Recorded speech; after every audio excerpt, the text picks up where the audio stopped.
The rain hit the windshield like static, steady, relentless, almost angry. Marcus tightened his grip on the steering wheel, his eyes flicking between the red taillights ahead and the faintly glowing GPS in the dark. His shift had stretched longer than he planned, but he needed the money. Rent was due in 2 days. He didn't mind the quiet nights, the city breathing, headlights slicing through puddles, the rhythm of tires on wet asphalt. But that night, something felt wrong before the ride even began. The request came from a quiet neighborhood outside downtown. High-end, gated, the kind of place where security guards didn't make eye contact. When Marcus pulled up, the gate slowly creaked open as if hesitating to let him in. A tall man in a navy coat stood under the awning, tapping his phone impatiently. His expression didn't change when he saw Marcus, except for that subtle flicker in the eyes. The kind Marcus knew too well. "Evening," Marcus said, forcing a polite smile. No response. Just a sharp inhale, then, "You can take the freeway." "And please, don't talk," Marcus nodded, keeping his tone calm. "Sure thing." The man slid into the back seat, the smell of expensive cologne mixing with damp leather. For a while, there was only silence, the kind that hums with judgment. Marcus glanced at the mirror once, catching the man's reflection. Cold, distant, watching. When they reached the destination, a luxury hotel glowing gold through the rain, Marcus ended the trip. "All right, we're here," he said softly. The man opened the app, paused, then deliberately tapped no tip. Marcus swallowed hard. It wasn't about the money. Not entirely. It was about what that gesture meant, the way the man's lips curled slightly, the way his eyes said, "You don't deserve it." He wanted to say something, wanted to ask why, but instead he smiled again, because that's what he'd learned to do. "Have a good night," he managed. The man stepped out, umbrella snapping open. For a moment, the rain framed him like a shadowed painting, someone untouched by the world's storms. Marcus watched him disappear into the lobby lights, the taste of bitterness heavy on his tongue. Then his phone buzzed. Another ride. Same area, same pickup name. Marcus frowned. Must be a glitch. Still, he accepted, curiosity outweighing exhaustion. As he turned the car back toward the gated community, thunder cracked in the distance, the kind that doesn't just echo, it warns. And what happened next would change everything. The rain had eased into a mist by the time Marcus rolled back through the neighborhood gates. The wipers squeaked rhythmically, matching the dull thud in his chest. He wasn't sure why he'd accepted the ride again. The same pickup name, exact location, same quiet street lined with trees that looked like they were holding their breath. Maybe he just wanted answers. Perhaps he wanted to know why the app hadn't updated. Or maybe, deep down, he tried to face what the first ride left behind, the humiliation that still burned in his gut. Marcus had always been the type to swallow his pride before letting anger speak for him. 32, a father to a 7-year-old daughter named Layla, and a man still trying to piece together a life that never seemed to fit right. He'd studied architecture once, 3 years into a degree before life interrupted. His mother's illness, the bills that stacked like bad memories, and the constant reminder that for men like him, dreams came second to survival. Driving was supposed to be temporary. It turned into a second job, then a lifeline. He didn't mind most nights. He'd met kind people, drunk newlyweds, tired nurses, even a famous basketball player once. But he'd also met the other kind, the kind that didn't see him at all, like tonight. He thought about the man's eyes, cold, assessing, dismissive. He'd met those eyes before. At the office where he once interned, where his designs were praised until they found out who'd drawn them. At the bank that called security when he tried to cash his own check. He'd learned to breathe through it, to survive it quietly. But sometimes, silence hurts more than shouting ever could. The GPS blinked as he neared the same address. Hollow Ridge Drive, 1127. Marcus slowed, headlights washing over the wet brick walls. The gate was still open this time, as if waiting. He hesitated, thumb hovering over cancel ride. Then a voice in his head, maybe pride, maybe defiance, and whispered, "You've got to see this through." He pulled in. The mansion loomed ahead, its windows dim except for one upstairs light flickering faintly. A silhouette moved behind it, restless, pacing. Marcus parked near the driveway and waited. The app still showed the same name, Robert Hensley. Robert Hensley was the kind of man who never had to raise his voice to make others shrink. 46 investment banker, born into money, the sort who believed he'd earned every inch of privilege through hard work, as if the world hadn't paved his road smooth before he even started walking. He'd grown up in a family that used certain words only behind closed doors. His father taught him to smile in public, shake hands, and then wash them afterward. Robert didn't think of himself as racist. Not exactly. He donated to charities, hired diverse interns, and said all the right words at corporate functions. But inside, he carried something colder, a quiet contempt disguised as indifference. To him, Marcus wasn't a man. He was a service, a driver, a name that disappeared once the trip ended. Only tonight, that name had come back. The front door opened slowly. Robert stepped out again. No umbrella this time. His hair was wet, his face pale. He walked toward the car, phone in hand, scanning the screen like he wasn't sure what he was seeing. Marcus rolled down the window slightly. "Robert Hensley?" Robert blinked. "You again?" "Yeah, seems like the app glitched," Marcus said, voice steady. "Said you needed another ride." Robert frowned. "I didn't request one." He checked his phone, but there it was. Clear as day. Ride confirmed. A flicker of unease crossed his face. "Maybe my wife." He stopped. Never mind. He looked around, at the shadows, at the still open gate, at something Marcus couldn't see. Then he sighed and opened the back door. "Fine, I'll cancel from inside. Just give me a second." Marcus watched him settle in, soaked coat clinging to his shoulders. Robert's hand trembled slightly as he scrolled through the app. The silence was thicker this time, heavier, as if both men could feel something hovering between them, something unsaid. Finally, Robert muttered, "That's strange." "It won't let me cancel." Marcus glanced back. "Maybe it's just a glitch. I can end it manually if you want," but Robert didn't answer. His eyes were fixed on something outside the window, something moving near the edge of the property. A shadow darted across the driveway, fast, low, gone before Marcus could react. He thought it might be a stray dog, but the way Robert's hand shot to the door handle said otherwise. "You saw that?" Robert's voice cracked slightly. Marcus nodded slowly. Probably just an animal, but inside, he wasn't so sure. Robert leaned forward. Drive around the block." Marcus hesitated, then shifted into gear. The mansion lights dimmed behind them as they rolled back onto the street. For a long stretch, neither spoke. The city had quieted. That haunting hour between midnight and dawn. Marcus could hear Robert's breathing in the back seat. Quick, uneven. "You live around here?" Marcus finally asked to break the tension. Robert scoffed. "You think I'd live here?" "This is just an investment property." Marcus raised an eyebrow. "Must be nice." Robert didn't reply. His gaze stayed locked on the window, his jaw tight. Then softly he said, "Do you ever feel like you're being watched?" Marcus frowned. "Sometimes. Comes with the job, I guess." Robert chuckled, but there was no humor in it. "No, I mean, really watched. Like someone knows what you've done." The words hung in the air like fog. Marcus didn't answer. He didn't need to. The ride continued in heavy silence until the GPS suddenly rerouted on its own. A new destination appeared on Marcus's screen, an address neither of them had entered. "Did you change the drop-off?" Marcus asked. Robert leaned forward, staring at the screen. "No." The address blinked again. Hollow Ridge Cemetery. Marcus's fingers froze on the wheel.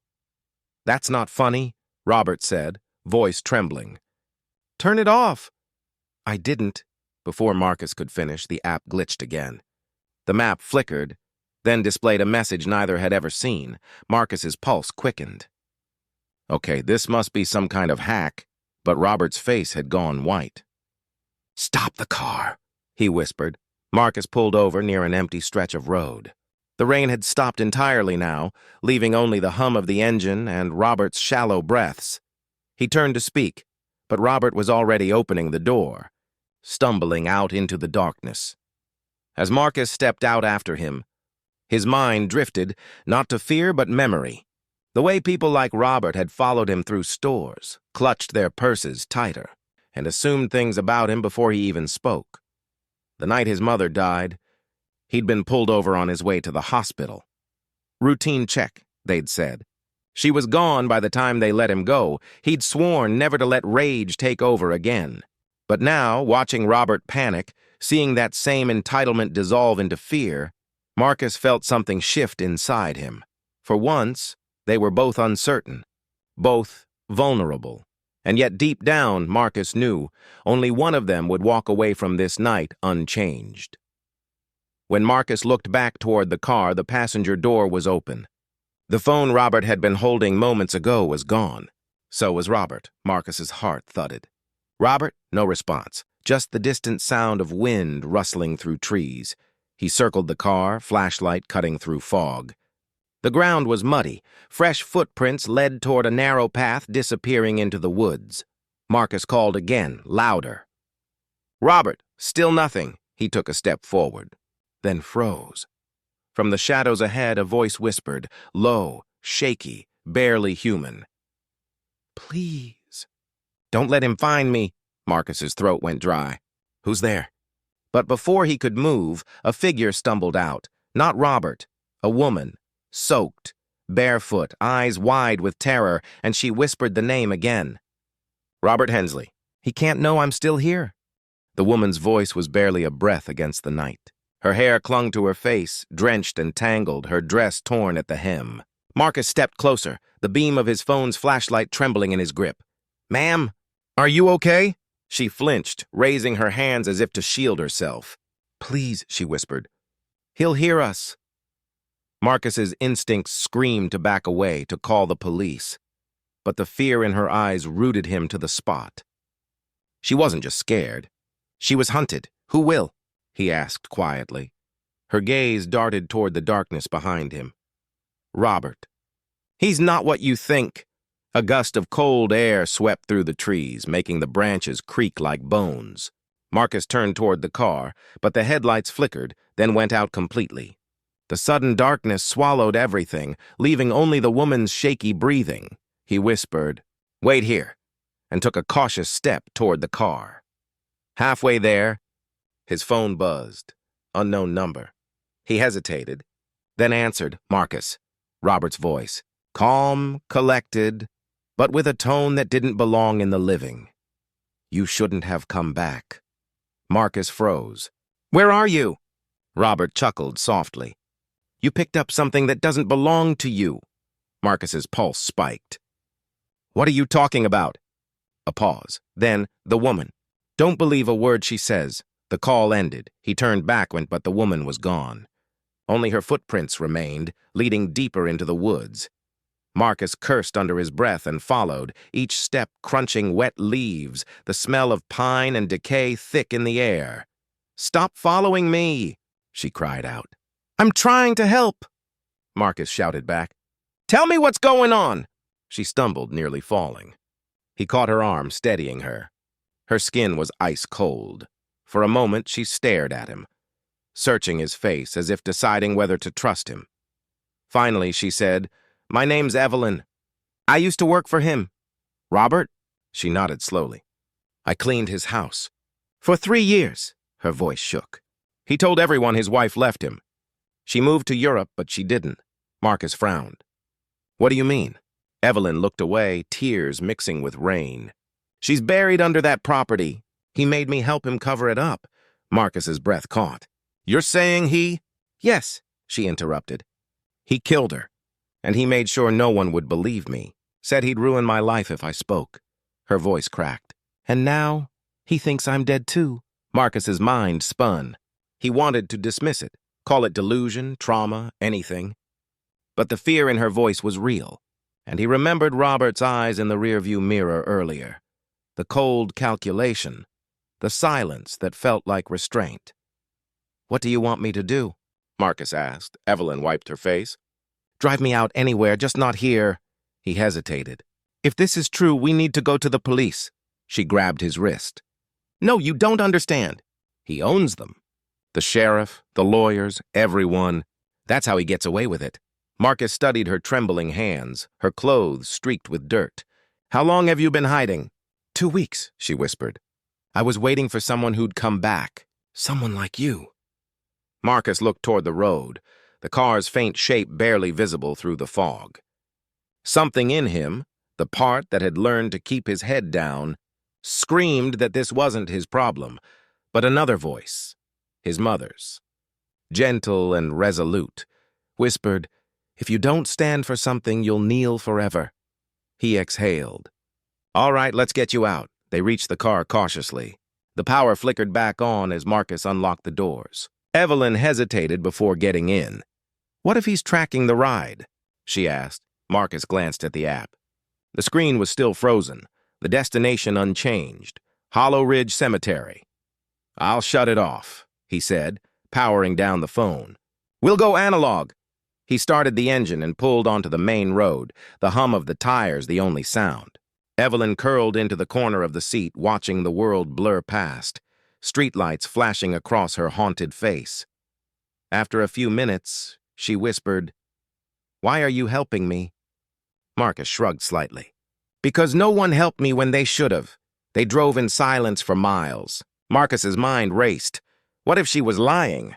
What if Robert called the police, claiming kidnapping or theft? Then again, what if she was telling the truth?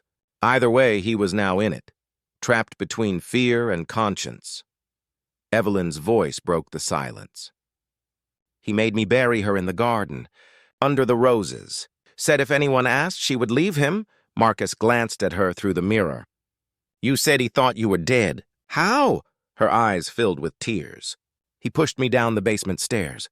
I hit my head. When I woke up, he was gone. I crawled out through the vent. Been hiding ever since." She pressed a trembling hand to her side. Marcus saw dark stains beneath her coat. "You're hurt. It's fine," she lied. "Just drive." Back at the mansion, Robert stood in his study, staring at his phone. The last call to Marcus is still open, on the screen. A faint reflection of himself stared back, but behind it, movement flickered. The security camera feed showed the front yard, 2 figures walking toward the woods. He zoomed in. Evelyn, alive.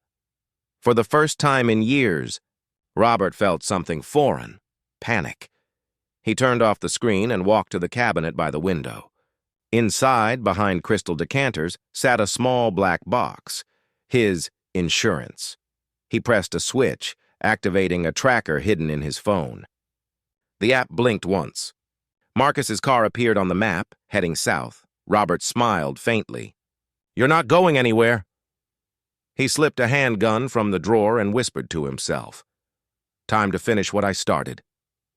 Marcus's headlights cut through the fog as they wound down an old highway. Evelyn's breathing had slowed, exhaustion taking over. Marcus's phone, though powered off, suddenly vibrated once, a faint pulse of light before going dark again. He frowned. "That's not possible," Evelyn stirred. "What?" "Phone's off, but something's pinging it." "GPS maybe," she tensed immediately. "He's tracking us. He has a device. I've seen him use it before." Marcus gripped the wheel. "All right. Hold on!" He turned sharply onto a dirt road leading toward an abandoned rest stop. When they stopped, he ripped the phone from the dashboard mount and tossed it into the woods. They sat in silence. The ticking of the cooling engine filling the air. Evelyn whispered, "Thank you." Marcus looked at her, his jaw tight. "We're not safe yet." Marcus knew one thing. He couldn't just keep running. If Robert were as powerful as she said, no one would believe their story without proof. He turned toward her. "You said she's buried at the house?" Evelyn nodded hesitantly. "Yes." "Then we go back," Marcus said. Her eyes widened. "Are you insane?" "Maybe," he said softly. "But if what you said is true, that's the only way this ends." She shook her head violently. "He'll kill us," Marcus leaned forward.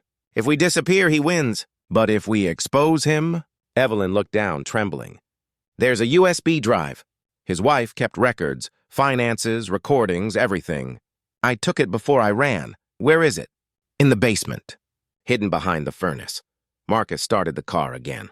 Then that's where we're going. They didn't make it far. As they neared the main road, Marcus saw headlights up ahead, a black SUV parked sideways blocking the path. Evelyn's grip tightened on the seat. That's him! Marcus slammed the brakes, heart pounding. The SUV door opened. Robert stepped out, calm, unhurried, as if he'd been expecting them all along. In one hand, his phone glowed faintly. In the other, a gun. End of the road, he said, voice steady. Marcus's mind raced. Fight, flee, or bluff. He lowered the window slightly. You don't need to do this, Robert smirked. Oh, but I do. You see, this is about control. And you people, you never learn your place. The words sliced through Marcus like a blade. Something in him snapped. Years of swallowed rage, humiliation, restraint. He pressed the accelerator. The tires screamed as the car lurched forward, straight toward Robert. Robert dove aside at the last second, the car clipping the SUV's bumper. Marcus swerved off-road, crashing through a fence before skidding to a halt in an open field. Evelyn screamed, clutching her side. Smoke hissed from the hood. Marcus turned to her. Can you move? She nodded weakly. They stumbled out of the car, breathless, the cold night air biting their skin. Behind them, Robert rose slowly, gun raised. Run, Marcus whispered. They sprinted toward the tree line as shots rang out, sharp cracks echoing through the night. They found shelter in an old, half-collapsed barn, reeking of dust and oil. Marcus shoved a wooden beam across the door. Evelyn collapsed, gasping. Blood darkened her sleeve. Marcus ripped his shirt to make a bandage. Stay awake. We need time. Evelyn grabbed his hand, eyes wide. He'll find us. He always does. Marcus met her gaze. Not this time. He looked around, spotting an old generator and a rusted landline phone mounted on the wall. He tried the receiver. Dead. But above it, he saw something else. A camera. Old but functional. The barn must have belonged to the estate. Marcus's mind sparked. If he could get Robert to confess on camera, he turned to Evelyn. We're ending this tonight. Minutes later, headlights cut through the slats of the barn. Robert's footsteps crunched closer. Evelyn's breathing hitched. Marcus crouched near the camera, finger hovering over the power switch. Robert's voice echoed outside. Come on, Marcus. You don't want to die for someone like her. Marcus clenched his jaw. Robert continued. You think you're some kind of hero? You're just another statistic waiting to happen. No one will believe you. The words twisted in Marcus's gut. Words he'd heard before in different tones. Different rooms from other mouths, he whispered. Maybe, but they'll hear me. He flicked the switch. The camera light blinked red. Recording. Robert kicked open the barn door. Gun raised. Eyes wild. Marcus stepped into view, hands raised slightly. Robert sneered. You could have walked away. Marcus's voice was steady. And let you keep burying people? No, Robert aimed the gun at him, but his hand trembled. You don't understand. She ruined me. She was going to leave, take everything. I just snapped. His voice cracked, raw and human, one for the first time. She wouldn't stop screaming. Marcus's eyes flicked toward the camera. And Evelyn? Robert's face hardened again. Collateral? Evelyn's weak voice came from behind the hay bales. You murdered her, Robert. He turned sharply, the gun swinging toward the sound. Marcus moved without thinking. A struggle. A shout. The gun fired once. The gunshot tore through the silence like a scream. For a heartbeat, everything stopped. The rain outside, the flickering light of the barn, even time itself. Marcus stumbled backward, hand flying to his shoulder. Warm blood soaked through his shirt, the pain sharp and immediate. Robert froze, gun still raised, his face twisted, not in victory but in shock. He hadn't meant to hit Marcus. He'd aimed for Evelyn. Evelyn let out a strangled cry and crawled toward Marcus, dragging herself across the dirt. Marcus, stay with me. Robert's hands trembled. You shouldn't have come back. You don't understand. She deserved it. Marcus clenched his jaw, pushing through the pain. You think murder makes you the victim? Robert's voice cracked. She was leaving me. She was going to destroy everything I built, after everything I gave her. Everything you took. Marcus spat, blood flecking his lips. Robert's expression darkened, his composure collapsing into something feral. You think you know me? You don't know what it's like to have everything slipping away. Marcus forced a bitter smile. Actually, I do. For the first time, Robert hesitated, the words cutting deeper than any bullet. Evelyn's shaking hand reached for a piece of broken metal lying nearby. Robert turned toward her, catching the movement. Don't, he warned, voice trembling. She froze. You already took everything, Robert. What more do you want? He lowered the gun slightly, just for a second, and that second was enough. Marcus lunged. The gun went off again, the sound deafening inside the barn. Sparks flew as the bullet hit the metal wall. Marcus slammed into Robert, the two men crashing into the dirt, wrestling for control. Robert snarled, his fist connecting with Marcus's jaw. Marcus grunted, grabbed Robert's wrist, and twisted. The gun clattered to the ground. They rolled, the camera blinking red in the corner, capturing every second. Stop! Evelyn shouted. Both of you! But neither heard her. Robert's knee pressed into Marcus's chest. You don't get to be the hero, he hissed. You're nothing. Marcus's vision blurred, but beneath the pain, something inside him burned brighter. He heaved upward, slamming Robert into the ground, their faces inches apart. No, he whispered. Not tonight. Robert's strength faltered, years of control, arrogance, and power, all unraveling. As Marcus held him down, Robert's eyes darted toward the camera light. His lips parted. Wait, the camera? Marcus followed his gaze. Realization hit him like lightning. Evelyn was recording everything. Robert's expression shifted from rage to terror. You planned this. Marcus gritted his teeth. No, but I'm sure as hell finishing it. He pressed down harder. Robert's breathing quickened, panic rising. You don't understand, Robert gasped. They'll never believe you. A dead driver and a crazy woman? They'll say you broke in. Marcus hesitated. Not because he doubted her, but because he knew there was truth in Robert's cruelty. The system wasn't made for men like him, but Evelyn's voice cut through his doubt. Then let them see what you really are. Robert twisted violently, eyes wide. You think they'll care? They'll call it a mistake, a tragedy. They always do. Marcus leaned closer, voice low and steady. Say it. Tell them what you did, Robert sneered, defiant. You can't make me. Evelyn stepped forward, clutching her wound, every movement agony. She picked up the gun, but didn't aim it. She held it like a weight of memory. You already did this once, Robert. To her, to me. Don't make me do it too. Robert stared at her, his mask cracking, fear crawling into his eyes.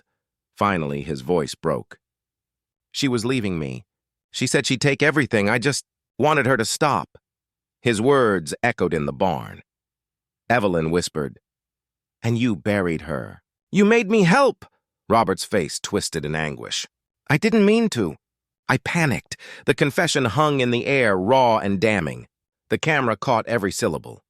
Marcus exhaled slowly. Pain and relief mixing like oil and water. It's over, he said. But Robert wasn't done. In one desperate lunge, Robert threw Marcus off balance, grabbed the gun from Evelyn's shaking hands, and aimed again. Evelyn screamed. Marcus dove, but too late. The shot rang out. Evelyn fell backward, the gun tumbling from Robert's grip. For a moment, Robert just stared at her, the horror of what he'd done finally reaching him.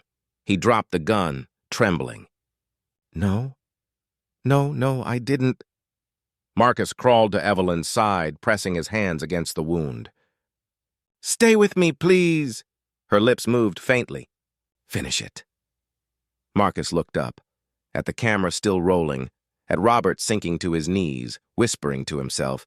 He wanted to end it, to make Robert feel everything he'd caused, but as he stood, his reflection in the camera lens stopped him. Bloodied, furious, trembling, he saw what the world would see. Another angry black man standing over a dead white man. He closed his eyes. No, not like this. In the distance, Sirens. Red and blue lights flickered through the slats of the barn. Someone, maybe a neighbor, must have called after the gunshots. Robert's eyes widened. They'll never believe you. You'll rot for this. Marcus stepped forward slowly. Maybe, but at least now they'll know the truth. Robert's body shook as he backed away, slipping on the mud. You don't get to ruin me! He lunged for the gun one last time. Marcus kicked it away. It skidded across the floor and came to rest near Evelyn's still body. Officers burst through the door seconds later. Weapons raised! Hands up! Marcus complied instantly, blood dripping from his arm. Robert hesitated, eyes darting between Marcus and the camera. One of the officers shouted, Down on the ground!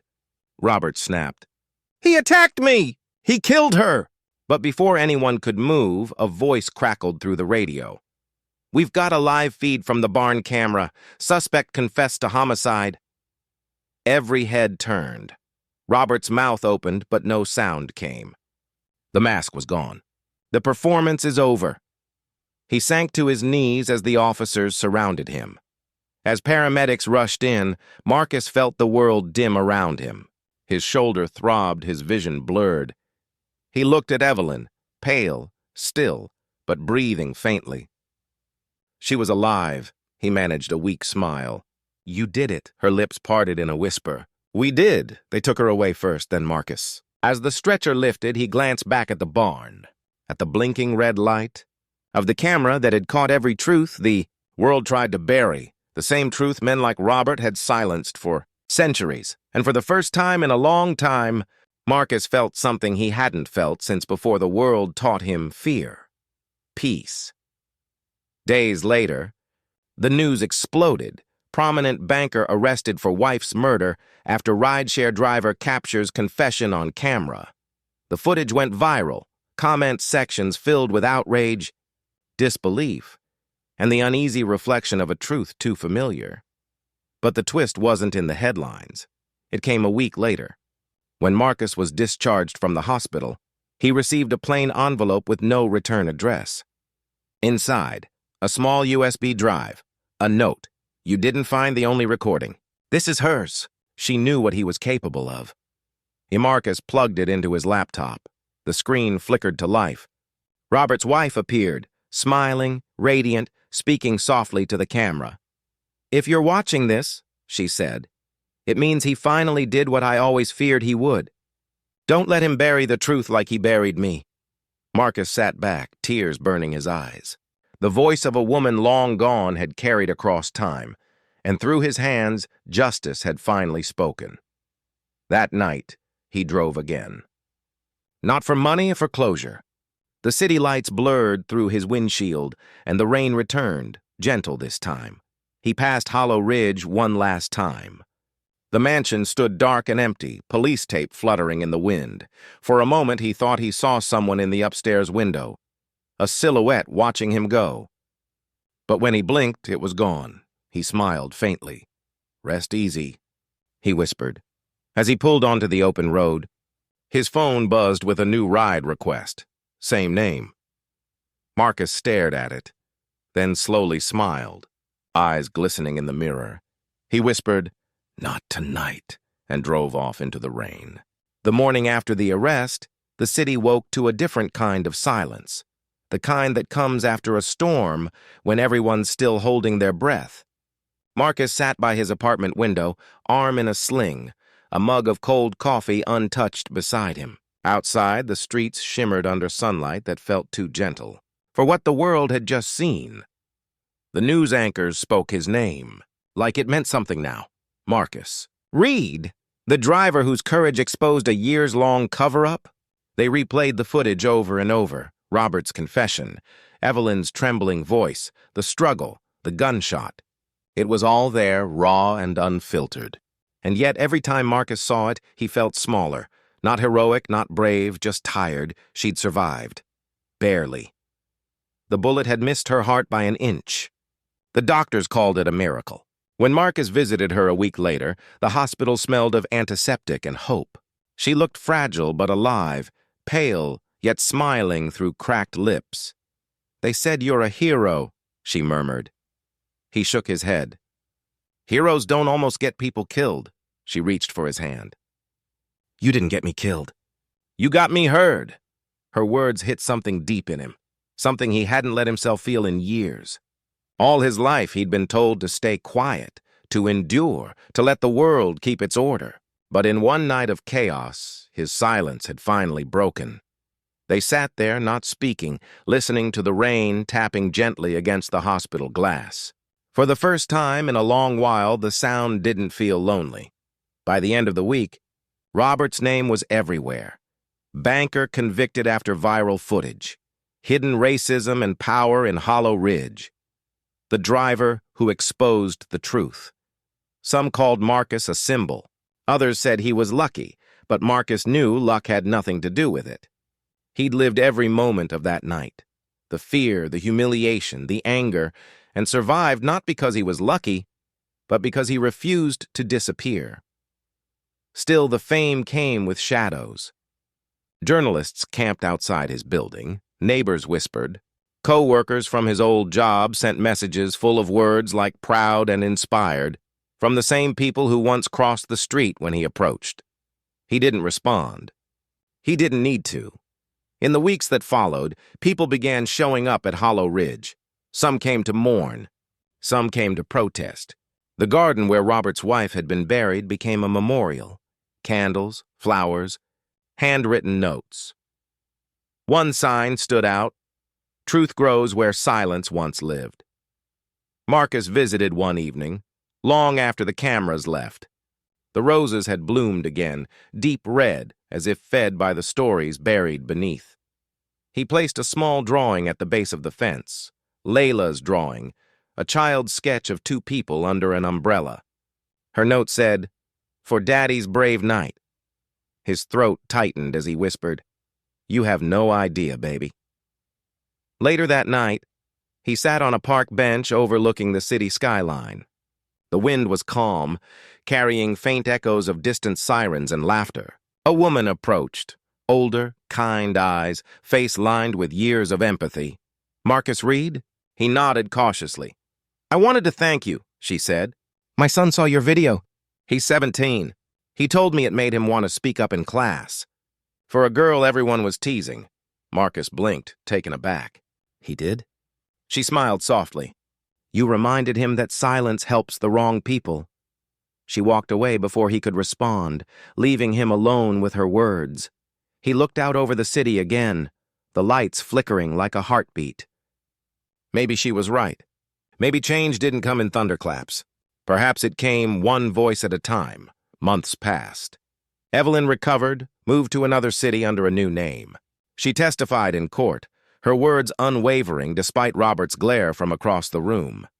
When the verdict came, guilty on all counts, she didn't cry. She turned to Marcus in the courtroom gallery and mouthed, "Thank you." He nodded, because words would have ruined the moment. After the trial, she gave him a small package. "She would have wanted you to have this." Inside was a necklace, delicate gold, the initials RH engraved in a tiny heart. Robert's wife's initials, Evelyn smiled faintly. A reminder that truth doesn't stay buried. Marcus stared at the pendant for a long time before saying, "Neither do the people who fight for it." He stopped driving soon after. Not because he was afraid, but because he'd realized he didn't want to spend his life watching other people's stories unfold from the rearview mirror. He enrolled again, part-time night classes, architecture. The dream he'd once abandoned now had a pulse again. His first project was simple. Design a community shelter, a place where people could feel safe, seen. When his professor asked why he chose that concept, Marcus smiled. Because everyone deserves somewhere they can be believed. The news cycle moved on, as it always does. New scandals, new distractions. But the story of Hollow Ridge lingered in corners of the internet, a cautionary tale about power, prejudice, and what happens when silence meets truth. Comment sections buzzed with arguments. He wasn't racist, just broken. He was always racist. That's what made him broken. Marcus did what anyone would have done, but Marcus knew the truth. Anyone could have done it. Almost no one would have, and that was the difference. One last time. He drove past the place where it all began. The gate of Hollow Ridge was gone now, replaced by a chain-link fence and a for sale sign. The air was quiet, thick with ghosts. He parked by the curb and stepped out, the gravel crunching beneath his boots. He walked to the edge of the property and knelt by the roses, now wild and overgrown. "Evelyn's safe," he said softly, "and so is the truth." For a moment he thought he heard a voice, a whisper carried by the wind. "Thank you." He smiled faintly. "You're welcome." As he turned to leave, thunder rumbled somewhere far away, not threatening this time, just reminding. Those storms come and go, but some nights never leave you. Back in his car, Marcus opened the rideshare app one last time. His thumb hovered over Go Online. He smiled and pressed Delete. The app vanished. So did the memories of endless nights spent carrying strangers' silence. He started the engine and drove, not for fares, not for miles, but for himself. The radio played softly. A talk show host was discussing the Hollow Ridge case again. "It's not just about race or crime," the host said. "It's about the courage to speak when you're not supposed to." Marcus turned up the volume for a moment, then switched it off. He didn't need to hear his story told anymore. He was living the next one. The skyline appeared ahead, golden against the setting sun. He whispered to himself, "Some debts can't be paid with money, only with truth." Parked on a quiet street under a flickering lamppost. The storm is long gone, but the road still glistens, as if the night itself refuses to dry. His reflection stares back at him from the rearview mirror, the same face, but not the same man. He takes a slow breath and says softly, almost to himself, "It's strange how one night can change the way you see everything." He pauses, eyes drifting toward the window, watching raindrops trace slow paths down the glass. "For years I thought keeping quiet was safer, that if I just worked harder, smiled wider, stayed polite, the world would see me for who I was." He shakes his head, but it never did. Not until I stopped trying to be invisible. Marcus's voice grows steadier, filled with the weight of someone who's seen too much to lie anymore. "There's this moment you reach, when you realize silence doesn't protect you. It just protects the people who hurt you." He glances at the passenger seat. Empty now, but not forgotten. Evelyn's voice still echoes in his memory. "You got me heard." "How many times have we seen it?" He continues quietly. "A story like mine. Someone pushed too far, humiliated, dismissed, dehumanized, and the world only listens when blood hits the floor." He sighs long and heavy. "That night I wasn't thinking about justice. I just wanted to survive. But surviving shouldn't have to mean staying silent." Marcus looks into the camera, or maybe past it, into the eyes of everyone watching. "You don't have to be behind a wheel to understand what I felt. You don't have to be black or poor or broken to know what it's like to be seen as less. You have to be human." His voice softens. "We all ride through someone else's storm at some point. The question is, do we look away, or do we help them find their way out?" He glances down at the pendant Evelyn gave him, the initials RH, faint against the metal. Robert thought power could bury truth, but truth doesn't stay buried. It just waits for someone brave enough to dig it up. He sets the pendant on the dashboard, its reflection glowing faintly in the dim light. "People called me a hero after that night," he says. "But I wasn't. I was scared, angry, confused. Heroes don't bleed in silence. They bleed because no one else will." A pause. Then, almost whispering, "And maybe, that's what it really means to be human." Outside, the horizon begins to brighten, dawn spilling light across the street. Marcus starts the engine. The hum of the car fills the quiet like a heartbeat returning. As he drives, his voice continues, calm, reflective. "Every time we stay silent about injustice, we build another hollow ridge. Every time we look away, we plant another rose over someone's buried truth."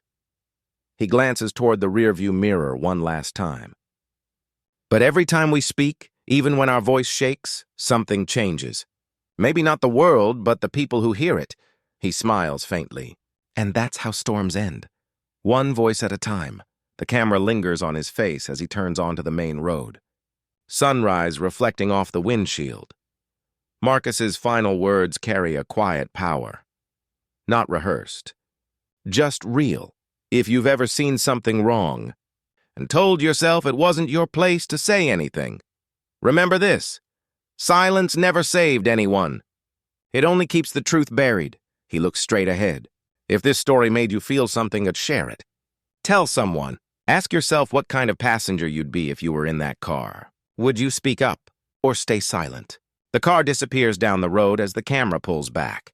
The sound of rain returning softly, like the echo of everything that came before. Then the screen fades to black. White text appears.